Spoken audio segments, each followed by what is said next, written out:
तो दोस्तों Cordelia cruise कहें या कहें waterways leisure tourism, waterways leisure tourism जो इस कंपनी का नाम है और कॉर्डेलिया क्रूज इसके ब्रांड का नाम है।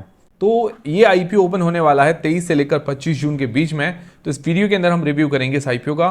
तो सबसे पहले कंपनी की डिटेल्स, फिर फाइनेंशियल फंडामेंटल्स, फिर इस आईपीओ की डिटेल्स और अंत में जानेंगे कि अप्लाई करना चाहिए नहीं करना चाहिए, लिस्टिंग है लॉन्ग टर्म दोनों के हिसाब से। मतलब इसमें सारी चीज़ें क्लियर हो जाएगी कि भाई महंगी है, सस्ती है, कंपनी लॉस में है या प्रॉफिट में है। तो वीडियो शुरू करने से पहले टेलीग्राम, इंस्टाग्राम, व्हाट्सएप, फेसबुक सबकी लिंक डिस्क्रिप्शन के अंदर ज्वाइन करके रख लीजिए। और हो सकता है अभी कुछ दिनों के लिए टेलीग्राम हमें बंद होते हुए देखने को मिले तो आप व्हाट्सएप चैनल पर मतलब ट्रांसफर कर सकते हैं। तो व्हाट्सएप चैनल नॉलेज जैज नाम से ही है। तो सबसे पहले एक अंदाजन जीएमपी ग्रे मार्केट का प्रीमियम जाने तो लगभग 2 से 3% के आसपास बता रहा है। यूं मान के चले 3% के आसपास इसकी जीएमपी बता रही है। मतलब डिमांड काफी कम है। लगभग आप मान के चले 25 रुपए पर शेयर के आसपास जीएमपी बता रही है। और 23 तारीख को अद्वैत आईपीओ भी ओपन होने वाला है। इसकी रैंकिंग वाला वीडियो भी आपको जल्दी मिल जाएगा। बाकी एंकर लिस्ट वगैरह आना बाकी, उसके बारे में भी डिस्कस कर लेंगे जब आएगी। फिर बात करते हैं इस कंपनी की डिटेल्स के बारे में, मतलब ये कंपनी काम क्या करती है। तो कॉर्डेलिया क्रूज जो है लग्जरी क्रूज का काम है इसका। मतलब क्रूज क्या होता है कि भाई जहाज ही होता है बड़ा, उसके अंदर क्या होता है कि कमरे वगैरह बने हुए होते हैं इसके अंदर रहने के लिए, जैसे होटल टाइप का होता है। और इसके अंदर गेम वगैरह खेल सकते हैं, खाना पीना सारा होता है, कैसीनो गेम वगैरह ये सारी चीज़ें, पार्टी वगैरह कर सकते हैं। मतलब एक टाइप का वहाँ पर रहेंगे तो कोई कमी महसूस नहीं होगी। तो ये क्रूज टाइप का होता है, आपको पता ही होगा आजकल के लोगों को। फिर भी मैंने आपको समझा दिया है। तो ये क्या है कि अभी इंडिया के अंदर 5-6 सालों से अच्छा चलन में चल रहा है। जैसे मुंबई गोवा के बीच में हो गया, चेन्नई हो गया, लक्षद्वीप वगैरह, वहाँ पर ये कॉर्डेलिया क्रूज चलता है। और अभी इसका मार्केट शेयर देखें इस सेगमेंट के अंदर तो लगभग 79% के आसपास है। मतलब लीडिंग कंपनी कह सकते हैं अभी इंडिया के अंदर। 79% मार्केट शेयर अच्छा होता है एज पर आरएचपी बता रहा हूं मैं। तो लगभग मान के चले कॉर्डेलिया का नाम अच्छा है। बाकी कंपनी की शुरुआत वैसे 2020 के अंदर हुई थी, बट कॉर्डेलिया क्रूज जो आया वो 2021 के अंदर। लगभग आप मान के चले 5-6 साल हो गए हैं अपने सेक्टर के अंदर। अभी ज़्यादा बड़ा एक्सपीरियंस नहीं रहा है, ठीक है, अभी नई नई कंपनी कह सकते हैं। कंपनी का जो रेवेन्यू ब्रेकअप अगर करें तो जो क्रूज जो टिकटिंग होती है, टिकट से लगभग 70% का रेवेन्यू जनरेट होता है। बाकी जो अदर सर्विसेज देती है वहां से 30% का रेवेन्यू जनरेट होता है, जैसे फूड बेवरेजेस है, कैसीनो वगैरह है, उसके अलावा स्पा, शॉपिंग और भी कई सारी चीजें जहां से लगभग 30% का रेवेन्यू जनरेट होता है। तो देखिए ओवरऑल ये काम इंडिया के अंदर देखा जाए तो यूनिक है और अभी इसका मार्केट शेयर भी काफी अच्छा है। और देखा जाए तो लग्जरी क्रूज के अंदर अभी इसने ही जगह बनाई है कॉर्डेलिया क्रूज ने। तो ये इसके लिए एक बड़ा बेनिफिट एडवांटेज हो जाता है।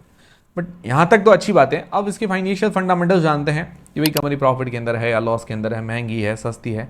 वो डिसाइड करेंगी कि भाई सेक्टर अच्छा है, काम अच्छा है, बट कंपनी एक्चुअल में परफॉर्मेंस कैसा कर रही है।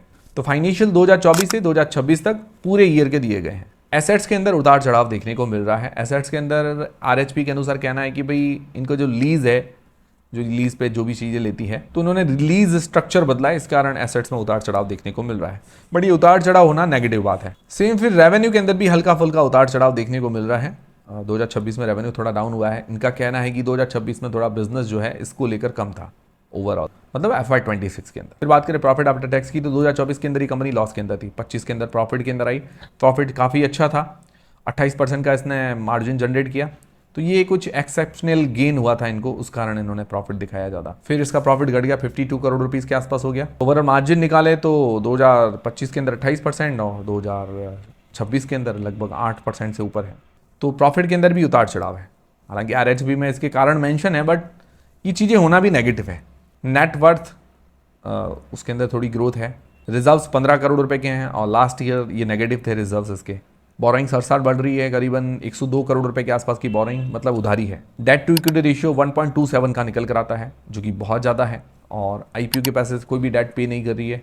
ये जो पैसा काम में ले रही है अपने एक्सपेंशन के लिए, जो भी पैसा मतलब कंपनी को एक्सपेंड करने के लिए काम में ले रही है। ओवरऑल फाइनेंशियल्स बहुत वीक हैं, डेट ज़्यादा है, रेवेन्यू प्रॉफिट के अंदर उतार चढ़ाव देखने को मिल रहे हैं, एसेट्स के अंदर उतार चढ़ाव है, तो नेगेटिव है। बाकी आरओई, आरओसी वगैरह वो लगभग 1% के आसपास है, मतलब 1% बहुत कम है। अगर वैल्यूएशंस बात करें, देखिए इसकी जैसी अभी कोई कंपनी इंडिया के अंदर लिस्टेड नहीं है।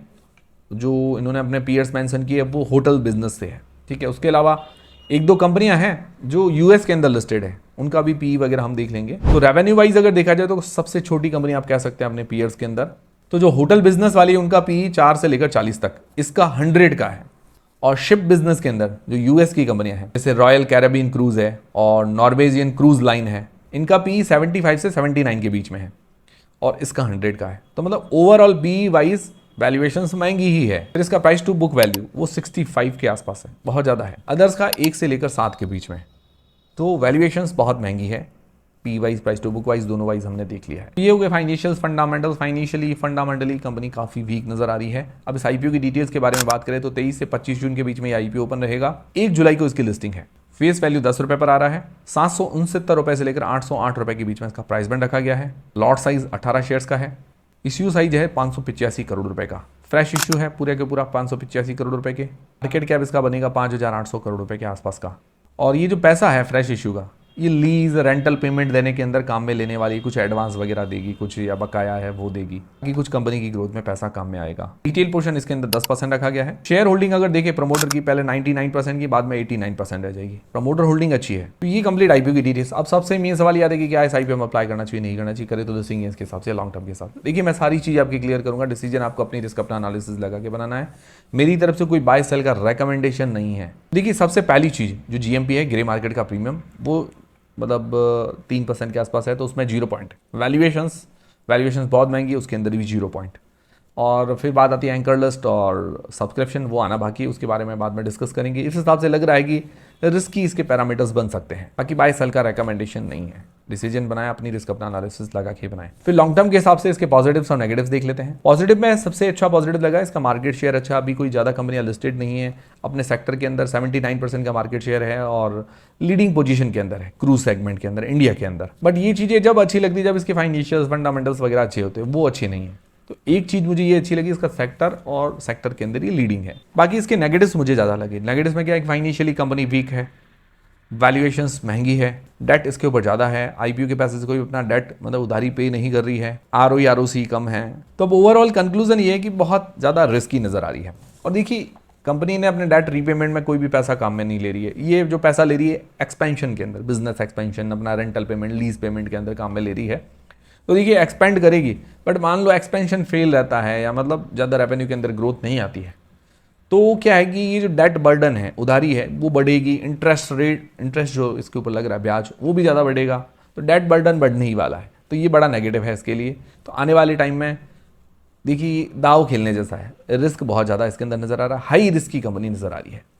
बाकी मेरी तरफ से कोई बाय सेल का रिकमेंडेशन नहीं है। पर्सनली मुझे तो इतनी ज़्यादा पसंद नहीं आई कंपनी। पर्सनली मैं तो लॉन्ग टर्म में ऐसी हाई रिस्क वाली कंपनी से दूरी बनाऊंगा। बाकी आप लोग क्या करने वाले, अप्लाई करेंगे नहीं करेंगे, कमेंट करके मुझे ज़रूर बताइएगा। और जो भी आप डिसीजन बनाए, अपना रिस्क अपना एनालिसिस लगा के बनाएं। और वीडियो देख के उम्मीद करता हूँ आपकी काफ़ी हेल्प हुई होगी। हेल्प हुई है तो लाइक ज़रूर करें, कमेंट करके ज़रूर बताएं। कमेंट की साइड में स्लाइड करेंगे तो हाइप बटन है, हाइप बटन भी ज़रूर दबाएं। मिलते हैं दोस्तों अगले वीडियो के अंदर।